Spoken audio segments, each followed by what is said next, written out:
Assalamualaikum warahmatullahi wabarakatuh. Innal hamdalillah nahmaduhu wa nasta'inuhu wa nastaghfiruh wa na'udzu billahi min sururi anfusina wa min sayyiati a'malina. Man yahdihillahu fala mudilla lahu wa man yudlil fala hadiyalah. Ashhadu an la ilaha illallah wahdahu la syarika lah wa ashhadu anna Muhammadan abduhu wa rasuluh. Wa qala Allah ta'ala fil Qur'anil Karim. A'udzu billahi minasy syaithanir rajim. Ya ayyuhallazina amanu taqullaha haqqa tuqatih wa la tamutunna illa wa antum muslimun. Ya ayyuhan nas taqur rabbakumul ladzi khalaqakum min nafsin wahidah wa khalaqa minha zawjaha wa basa minhum rijalan katsiran wan nisaa wattaqullaha allazi tasyaaluna bihi wal arham innallaha kana alaikum raqiba.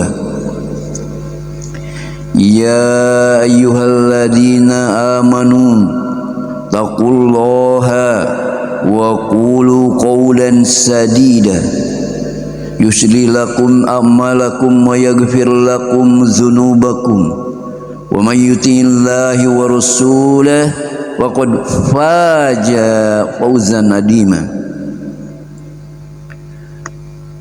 Wa qala Rasulullah sallallahu alaihi wasallam khairukum man ta'allamal Qur'an wa 'allamahu. Ma'asyiral muslimin wa zumratul mu'minina rahimakumullah. Sesungguhnya segala puji ini bagi Allah.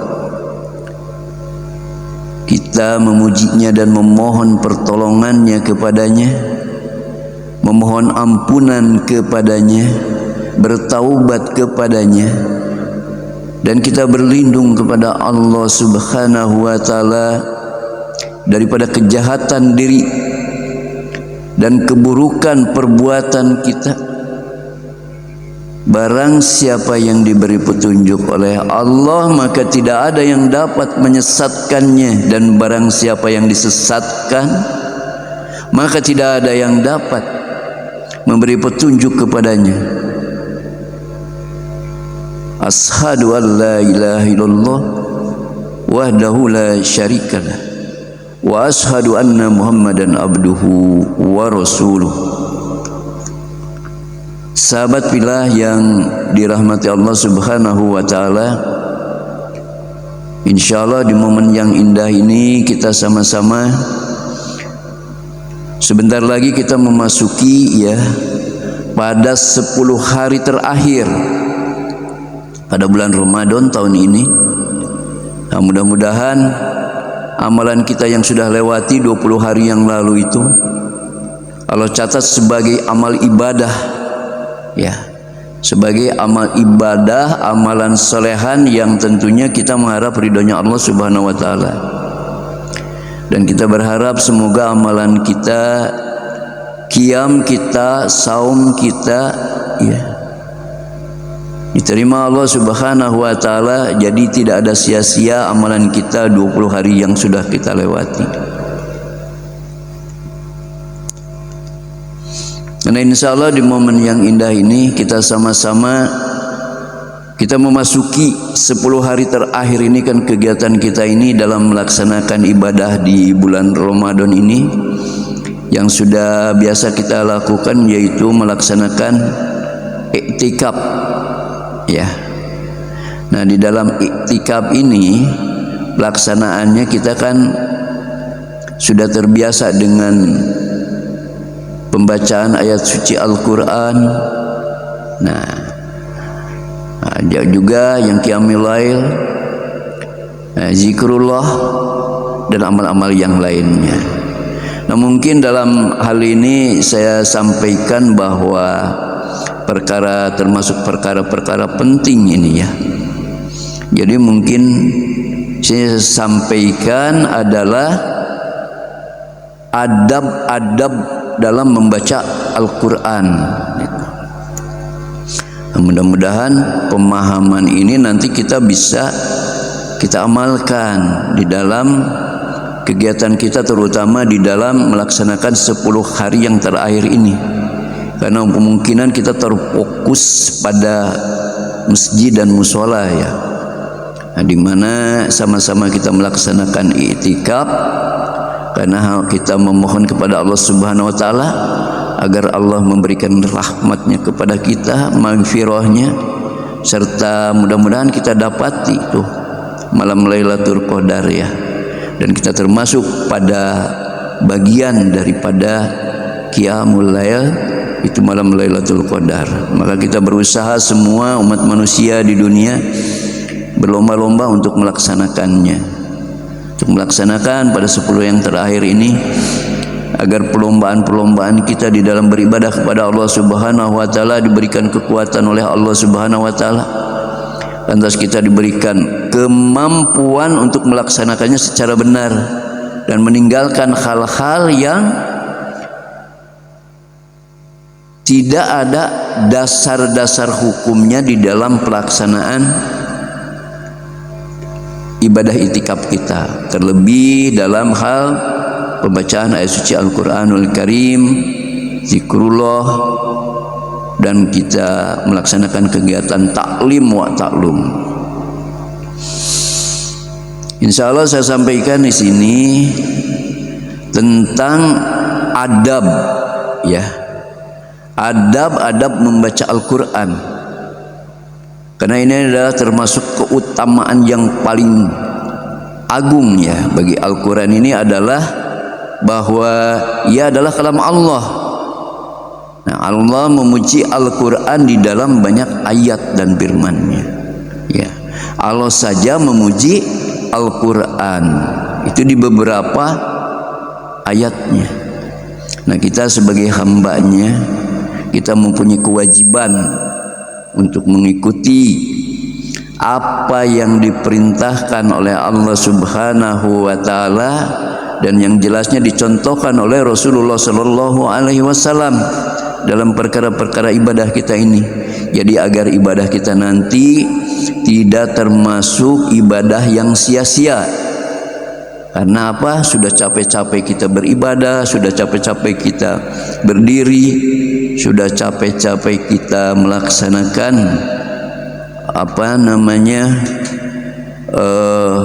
berlapar-lapar di dalam saum. Ternyata kegiatan-kegiatan kita selama Ramadan ini itu sia-sia saja.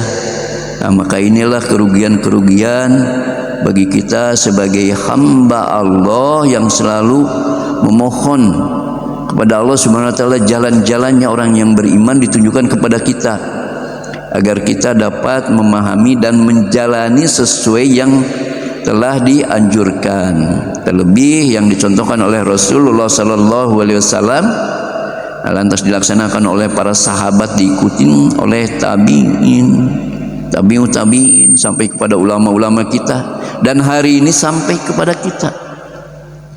Ya, perkara-perkara yang seperti ini sudah sepantasnya kita sebagai hamba Allah yang selalu berharap agar diberikannya rahmat, berkah, serta yang paling utama itu diterimanya ibadah kita ya. Insya Allah di sini saya sampaikan ya tentang adab-adab dalam membaca Al-Quran. Adapun ayat yang berkaitan tentang memuliakan Al-Quran, Allah Subhanahu wa taala telah berfirman di dalam surat Al-An'am, wa hadza kitabun anzalnahu mubarakun. Dan ini Al-Quran ya adalah kitab yang telah kami turunkan yang diberkahi, mubarak. Nah, ayat ini menjadi acuan untuk kita agar kita dapat melaksanakan dalam pengamalan-pengamalan yang terkandung di dalam ayat suci Al-Quran. Bahkan di ayat yang lain juga dikatakan, inna hadzal Qur'an yahdi lillati hiya aqwam. Sesungguhnya Al-Quran ini memberikan petunjuk itu kepada jalan yang lebih lurus.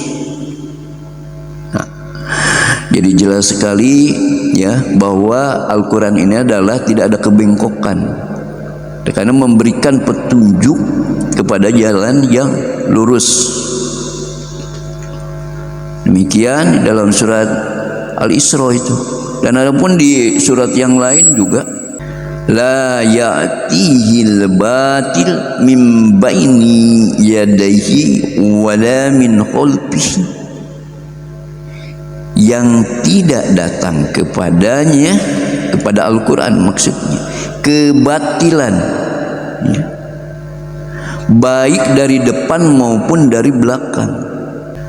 Juga di dalam hadis ya diriwayatkan oleh Bukhari ini dari hadis Utsman bin Affan radhiyallahu anhu bahwa Nabi sallallahu alaihi wasallam itu bersabda, khairukum man ta'allamal Qur'ana wa 'allamahu, bahwa sebaik-baik kalian adalah orang yang mempelajari Al-Quran dan mengajarkannya.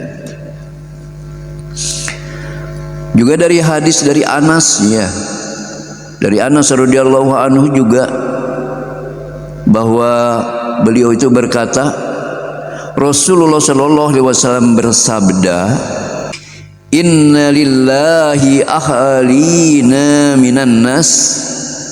Qalu ya Rasulullah manhum? Qala hum akhlul Qur'ani akhlullahi wa khassatuhu. Nah, sesungguhnya Allah ini mempunyai keluarga dari kalangan manusia. Lantas para sahabat ini bertanya, ya Rasulullah, siapakah mereka itu?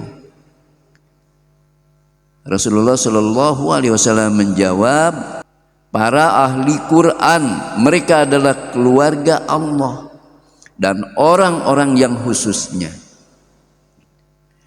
Maksudnya orang kepercayaannya ya. Jadi sesungguhnya Allah ini mempunyai keluarga dari kalangan manusia. Ini dari jelas dari yang bersabdanya Rasulullah Sallallahu Alaihi Wasallam. Ya, bukan orang sembarangan. Bahwa sesungguhnya Allah itu mempunyai keluarga dari kalangan manusia. Hum ahlul Quran, ahlullahi wa khassatuh. Mereka itu adalah keluarga Allah ya, dan orang-orang yang khususnya itu yang orang yang dipercayai gitu. Nah, demikian hadis daripada An-Nasa'i. Dalam hadis lain juga Nabi Shallallahu Alaihi Wasallam bersabda, la yu'adzibullahu qalban wa anul Quran. Allah tidak akan mengazab hati yang memahami Al-Quran.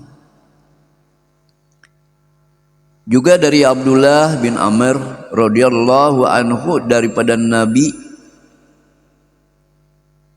beliau bersabda, yuqalu lisahibihil Qur'an iqra wartaqi warotil kama kunta turatil fi dunya wa inna manzilaka inda akhiri ayati taqra'uha. Dikatakan kepada orang-orang yang gemar membaca Al-Quran, yang gemar ini, yang gemar membaca Al-Quran, yang suka, demen gitu membaca Al-Quran, bacalah, ikra, bacalah, naikkan dan tartilkanlah sebagaimana kamu mentartilkannya di dunia. Jadi ketika mudah-mudahan ketika kita diwafatkan Allah Subhanahu wa taala, kita selesai deh membaca Al-Quran, ya. Maksudnya dalam keadaan membaca Al-Quran, maka nanti itu akan tercatat sebagai ayat yang terakhir yang kita baca, ya. Nah, demikian jemaah, mudah-mudahan kegiatan-kegiatan kita ini kita ikhlas ya dalam pembacaan Al-Quran ini. Jadi bukan semata-mata pengen dipandang orang sebagai orang yang suka membaca Al-Quran. Bahkan lebih baik ketika membaca Al-Quran ini, kalau bahasa Sunda itu rencepan gitu ya, apa ya, sembunyi-sembunyi, maksudnya tidak dalam keadaan yang wah, karena untuk menjaga dalam kondisi kita agar tidak timbul riya gitu. Tapi kalau kondisi sekarang kan di masjid ini kan memang lagi rame ya, orang-orang beriktikaf, nah enggak masalah gitu. Cuman hindarkan sifat-sifat riya dalam pembacaan ayat suci Al-Quran. Karena tadi disampaikan oleh di dalam hadis yang tadi saya sampaikan itu kan bahwa Rasulullah itu benar-benar ya, Allah ini akan menjadikan keluarganya siapa-siapa yang membaca Al-Quran dengan sungguh-sungguh. Gemar, gimana sih kalau kita gemar melakukan sesuatu perkara, oke lah, kita gemar bersepeda nih. Nah, jadi tanpa orang harus ngajak, tanpa orang harus nyuruh, kita naik sepeda olahraga. Nah, begitupun Al-Quran. Kalau namanya gemar Al-Quran itu enggak di rumah, enggak di masjid, enggak di jalan, enggak di dalam kereta api ataupun di mana. Iqra. Nah, bacalah Al-Quran. Maka itulah termasuk orang-orang yang gemar, supaya kita mendapat pengakuan sebagai keluarganya Allah. Sebagaimana tadi Rasulullah SAW sampaikan dalam perkara hadis yang tadi sudah sampaikan ya. Itu hadis itu yang disahihkan tadi oleh Tirmidzi.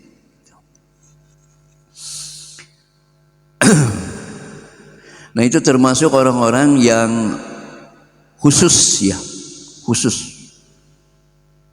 Jadi orang-orang yang demikian itu mereka menghindari sekali tentang kesombongan ya, atau menyombongkan diri membaca Al-Quran. Ini orang-orang yang menggemari orang-orang yang gemar mempelajari Al-Quran itu tidak patut menjadi seorang yang acuh atau lalai atau berteriak-teriak emosional. Karena apa? Al-Fudail itu pernah berkata ya, Al-Fudail pernah berkata, membawa Al-Quran adalah membawa panci Islam. Ini baru membawanya, belum membacanya ya. Maka tidak patut melakukan hal-hal yang sia-sia ya bersama siapa yang melakukannya. Lalai bersama siapa yang lalai. Bermain-main bersama siapa yang bermain-main. Sebagai suatu pengagungan bagi Allah Subhanahu wa taala. Nah, tidak patut menggantungkan hajat kepada orang. Sebaliknya, hendaknya hajat-hajat manusia ini bergantung kepadanya ya, kepada Allah Subhanahu wa taala. Bahkan Imam Ahmad bin Hanbal itu pernah berkata ya, aku pernah bermimpi bertemu Rabbul Izzah.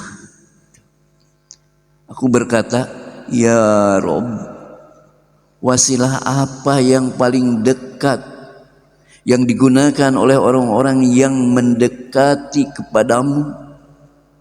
Dia menjawab, firmanku wahai Ahmad.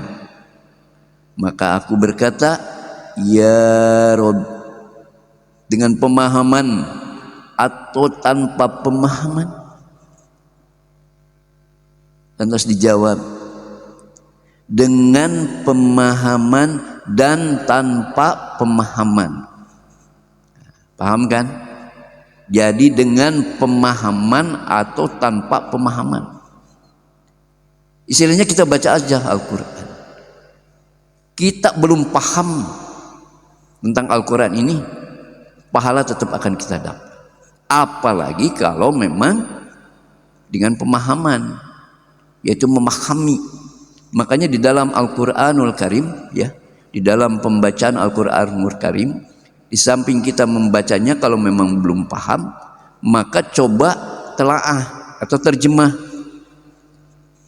Nah, setelah diterjemah, kita coba, kan banyak tuh buku-buku tafsir, ya. Ada tafsir Jalalain, tafsir Ibnu Katsir, banyaklah. Nah, kita pelajari. Nah, di samping itu juga, di samping kita mempelajari daripada kitab-kitabnya orang-orang yang terdahulu salafus saleh, kita juga berusaha untuk banyak bertanya kepada ulama-ulama kita, guru-guru kita, agar kita tidak salah dalam memahami ayat-ayat suci ini. Nah, insya Allah kita masuk kepada adab-adab, ya, adab-adab Al-Quran. Masuk ke dalam adab-adab Al-Quran, ya. Itu pembaca Al-Quran ini hendaknya dalam keadaan wudu, gitu. Dalam keadaan wudu. Nah, perhatikanlah adabnya ini. Adabnya itu, ya, diantaranya menunduk, ya, menunduk, tidak bersandar, tidak bersandar. Nah, dalam posisi orang yang sombong.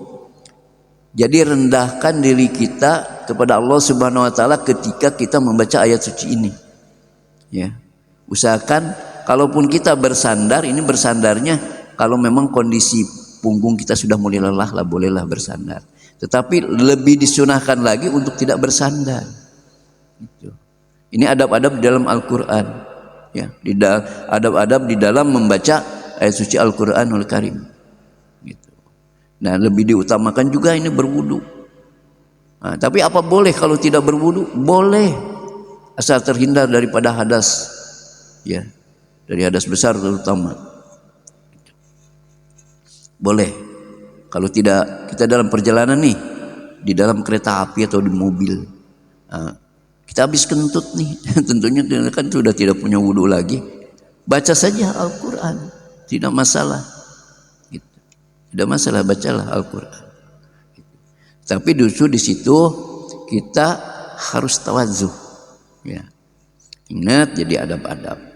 Tapi kalau kita adab-adabnya di dalam masjid, kita semua kan juga memahaminya.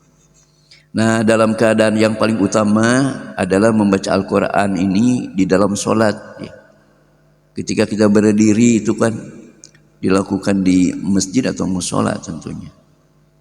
Untuk kadar yang membaca ini kebiasaannya, kebiasaan salaf, ya, kebiasaan salaf ini berbeda-beda dalam hal ini. Di antaranya mereka ada yang menghatamkan Al-Quran itu dalam beberapa saat. Ada juga yang sampai 7 hari, gitu kan. Ada yang sebulan, bahkan ada yang 3 hari dalam pembacaan Al-Quran. Gitu. Jadi perkara yang paling patut ini adalah kadar yang tidak menghalangi seseorang daripada perkara-perkara yang penting. Nah, tidak menyakiti badan, gitu, termasuk, ya, dan tidak melewatkan tentunya tartil dan pemahaman.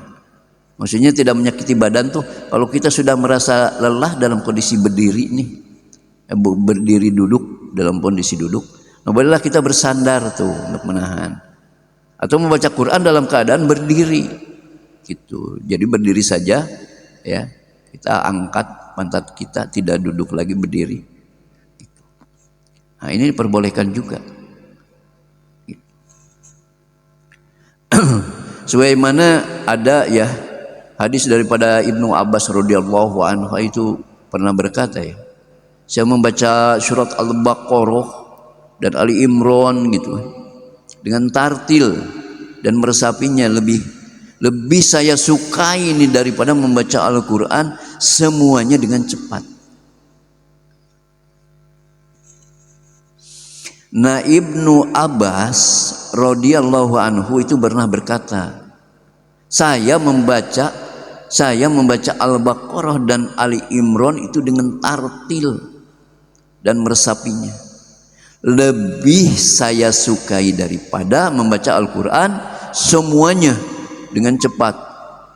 Maksudnya semuanya satu kitab. Itu yang disampaikan Ibnu Abbas. Jadi barang siapa yang memiliki selah waktu, maka hendaklah dia memanfaatkan untuk banyak membaca Al-Quran agar meraih banyak pahala. Nah, Sayyidina Utsman khatam membaca Al-Quran di dalam satu rakaat witir. As-Syafi'i ya menghatamkannya sebanyak 60 kali pada bulan Ramadan. Berarti dalam satu hari dia menghatamkan ya bisa jadi 2 kali. Kalau perhitungannya dalam satu bulan. Untuk kelangsungan hendaknya kita sebatas kemampuan sebagaimana yang telah kami isyaratkan ya. Untuk kelangsungan hendaknya sebatas kemampuan saja. Sebagaimana yang telah saya sampaikan, sebagian dari mereka itu menganjurkan bila menghatamkan di siang hari untuk menghatamkannya pada 2 rakaat salat fajar atau sesudahnya. Bila menghatamkan di malam hari hendaknya dalam 2 rakaat maghrib atau sesudahnya. Ibnu Mas'ud radhiyallahu anhu berkata, barang siapa yang menghatamkan Al-Quran maka dia mempunyai doa mustajab. Itu pun Anas radhiyallahu anhu ya. Apabila menghatamkan Al-Quran maka beliau mengumpulkan keluarganya dan berdoa. Gitu. Jadi setelah khatam ya, kalau Anas nih, setelah khatam itu dia mengumpulkan keluarganya. Nah, setelah dikumpulkan keluarganya dia, keluarga dekat tentunya ya, keluarganya dia itu, maka berdoa. Ya doanya tentu kita semua sudah paham ya. Doa akhir daripada khatamul Quran gitu. Adapun pasal-pasal yang lain ya dalam perkara-perkara pembacaan Al-Quran ini dianjurkan ya membaguskan bacaan itu. Bila mempunyai suara yang bagus maka mengusahakannya membaguskannya semampunya. Ini dianjurkan ya membaca Al-Quran ini berusaha untuk membaguskan bacaannya ya, berusaha. Nah, tetapi kalau tidak mempunyai suara yang bagus ya mengusahakannya gitu ya semampunya. Sedang membaca dengan intonasi atau nada ya, nada seperti lagu, maka as-salaf menyatakan makruh.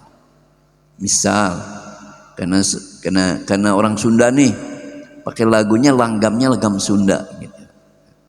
Terus orang Jawa biasa kan punya lagu-lagu daerah tuh.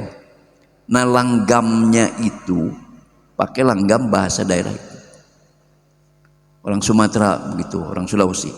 Nah, hal yang demikian yang salaf itu memakruhkan. Ya. Jadi berusaha kita untuk melaksanakan Al-Quranul Karim ini, kita berpatokan kalau sekarang kan banyak pembelajaran dengan tahsin gitu ya. Dengan tahsin. Nah, kita belajar kepada guru-guru ahli Quran. Nah, kita mempelajari itu. Ya di situ kan ada nadanya tuh, ada naros, ada bayati dan yang lain-lainnya. Ya. Nah, disitulah kita membaca. Jadi kalaupun ada perbedaan gitu, ini apa namanya ya, lidah ngomong bahasanya orang Jawa dengan orang Sunda dengan orang Sumatera Kalimantan itu berbeda. Di situ cuman perbedaannya di hal-hal yang sedikit saja, tetapi yang terfokus harus pada irama yang sudah diajarkan. Ya seperti itu dia. Ada bayati, ada ros, ya kayak gitu. Jadi kalaupun kita ada nada keluar dari bahasa kita, bahasa ibu kita lah, bahasa keseharian kita, kita tetap punya patokannya kepada hal-hal di dalam perkara pembacaan Al-Quran yang dicontohkan gitu. Ya, memang kemungkinan besar tidak bisa sama dengan bahasanya orang Arab, karena lidah Arab sama lidah Indonesia itu kan jelas sudah beda. Apalagi di Indonesia berbagai-bagai suku gitu kan. Tetapi dalam hari ini pembelajaran itu ya, belajar balaghah atau apanya itu tetap harus berkaitan dengan dasar-dasar yang disyariatkan di dalam pembacaan ayat suci Al-Qur'anul Karim. Demikian dianjurkan ya. Ini dianjurkan untuk membaguskan bacaan gitu. Dianjurkan memelankan bacaan. Dalam sebuah hadis disebutkan adlu qiraatis syiri ala qiraatil alaniyah, kafadli sadaqatis syiri ala sadaqatil alaniyah. Jadi keutamaan membaca Al-Quran ini secara samar atas membaca secara terang-terangan adalah seperti keutamaan sedekah rahasia. Sedekah rahasia atas sedekah yang terang-terangan. Tidak mengapa ya mengeraskan bacaan di dalam keadaan tertentu ya. Tujuannya sahih. Mungkin untuk mendatangkan hafalan atau untuk menolak kemalasan gitu, atau kantuk, atau membangunkan orang yang banyak tidur. Kan ketika waktu itikaf ya, kalau tidurnya sekejap nggak apa-apa. Tapi orang misalkan tidurnya ini kebablasan itikaf, tapi dia tidurnya terus menerus gitu. Nah, boleh kita membacakan sedikit mengeraskan agar orang itu teringat, anggaplah alarm gitu.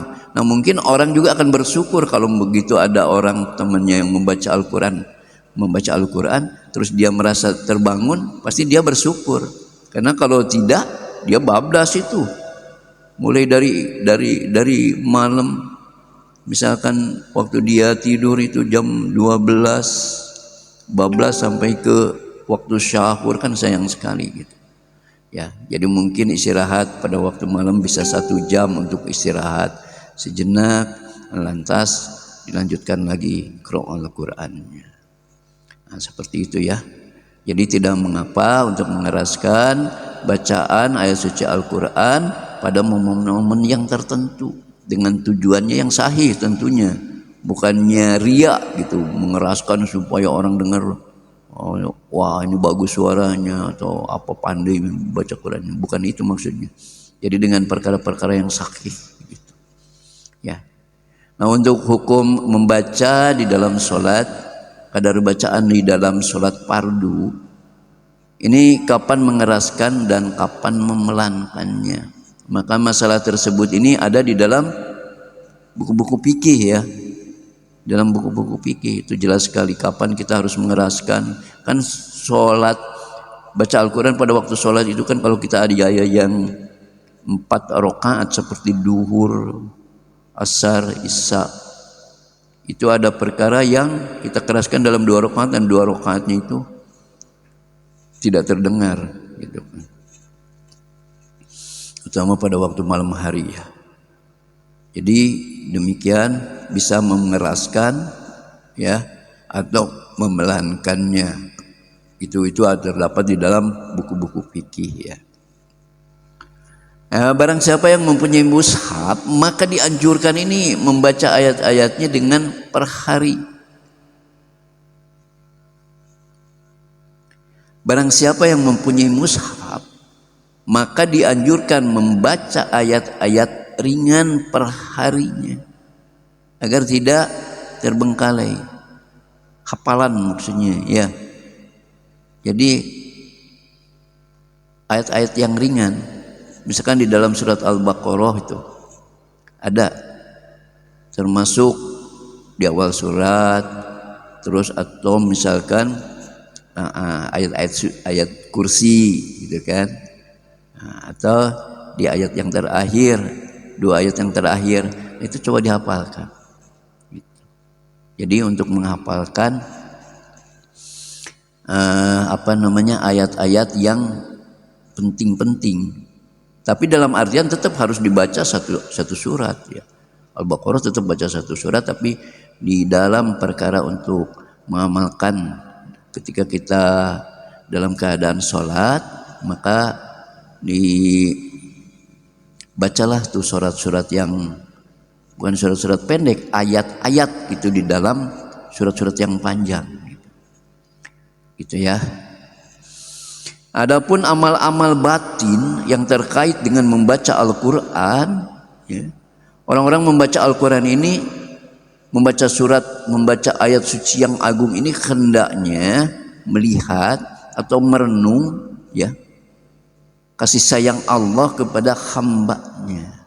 Ini di dalam bentuk menyampaikan makna-maknanya,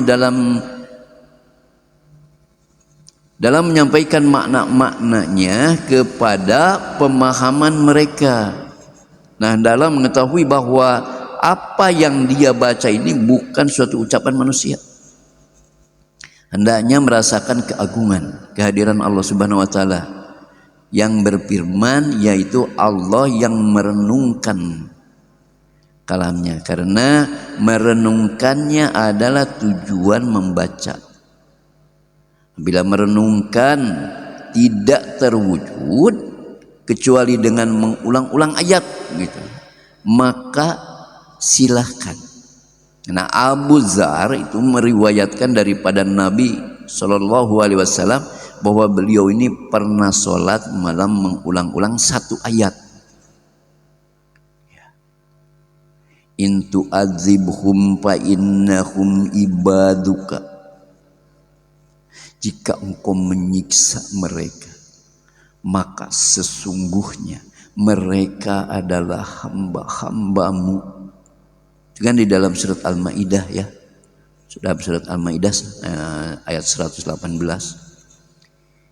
In tu'adzibhum fa innahum ibaduk. Jika engkau menyiksa mereka, maka sesungguhnya mereka adalah hamba-hambamu. Begitupun Tamim Ad-Dari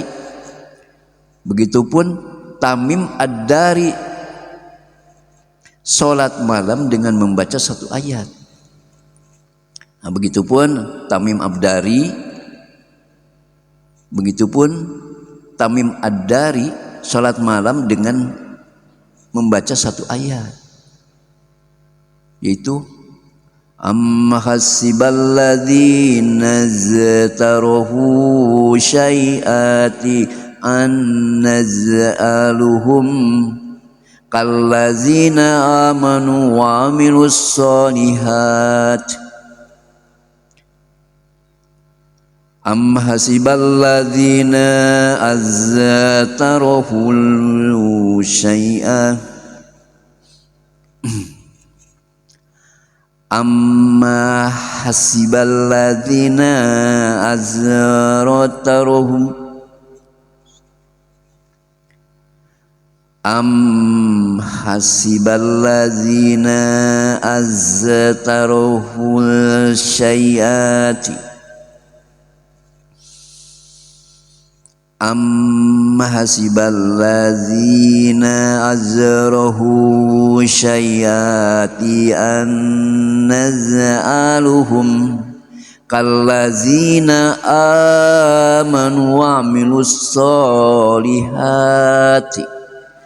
Apakah orang-orang yang membuat kejahatan itu menyangka bahwa kami akan menjadikan mereka seperti orang-orang beriman dan mengerjakan amal yang soleh?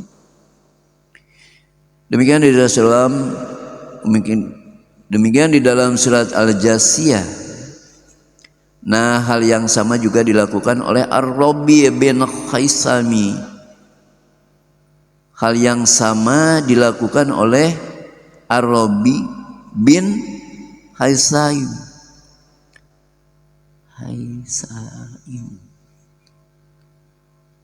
Hal yang sama dilakukan oleh Ar-Rabi' bin Haisamin di dalam suatu malam.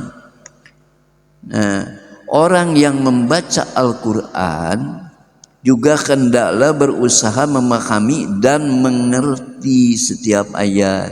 Ini sesuai dengan kepantasannya dan berusaha untuk merenungkannya. Dan bila dia membaca firman Allah, khalaqas samawati wal ardu, Allah telah menciptakan langit dan bumi. Hendaklah dia mengetahui keagungannya, membayangkan kuasanya pada segala apa yang dilihatnya. Bila dia membaca firman Allah, afara'aitum ma tumnun, maka barang siapa, maka terangkanlah kepadaku tentang nutfah yang kamu pancarkan. Demikian kan di dalam surat Al-Waqiah ya. Nah, hendaklah dia memikirkan bahwa setetes mani itu adalah bagian-bagiannya. Bahwa setetes mani itu adalah bagian-bagiannya mirip sebagaimana ia berbagi menjadi daging dan tulang, urat dan otot dan bentuk-bentuk yang berbeda. Ada kepalanya, tangannya, kakinya. Kemudian sifat-sifat mulia yang terlihat padanya, ya, seperti pendengaran, penglihatan, akal dan lain-lainnya. Hendaklah dia merenungkan semua keajaiban-keajaiban itu. Bila dia membaca keadaan orang-orang yang mendustakan, hendaklah dia merasakan ketakutan terhadap azab Allah, terhadap azab Allah. Nah, dia melalaikan dan menjalankan perintah. Hendaklah orang-orang yang membaca Al-Quran ini membuang hal-hal yang menghalanginya itu untuk memahaminya. Misalnya, setan merayunya bahwa dia belum membaca huruf dengan benar, belum mengeluarkan daripada makhraj. Lalu pembaca mengulanginya sehingga setan itu berhasil memalingkannya daripada usaha untuk memahaminya. Ini termasuk penghalang ya, bahwa orang-orang yang membaca Al-Quran ini terus-menerus melakukan dosa atau memendam sifat sombong gitu, atau karat di dalam hatinya ya. Nah, ini seperti kotoran di dalam cermin ya, menghalangi beningnya kebenaran. Hati adalah seperti cermin, nah, sedangkan hawa nafsu ini adalah seperti karat. Nah, makna-makna Al-Quran adalah seperti potret yang terlihat melalui cermin. Melatih hati untuk mengusir hawa nafsu adalah seperti lap bagi cermin ya, lap bagi cermin. Jadi kalau cermin itu kotor kan dilap. Nah, itulah hati. Lantas orang-orang yang membaca Al-Quran ini hendaknya mengetahui bahwa dirinya ini adalah sasaran daripada pesan dan sekaligus ancaman Al-Quran.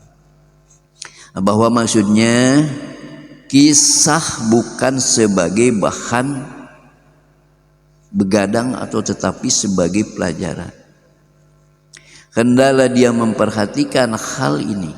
Maka dalam kondisi tersebut dia membacanya seperti seorang hamba yang berakad mukatabah gitu dengan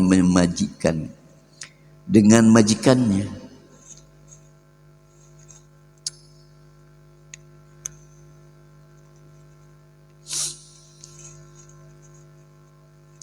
Hendaknya dia memperhatikan hal ini.